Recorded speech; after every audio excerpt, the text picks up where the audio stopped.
magpapaspay tayo ng cats. Yan, si Charky. Yan. Ang binigay sa atin ng office mates. At sasabay din natin si Muska. Muska.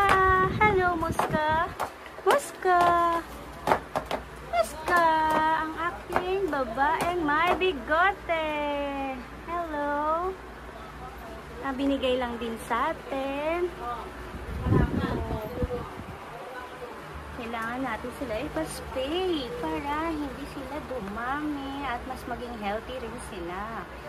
Okay, thank you. Ayan, papunta na tayo sa vet kay Doc Harrick sa vet care. Ayan, dito natin sila ilalagay, guys. Si Charcoal or Charky at saka si Muska. Kailangan may sarili silang cage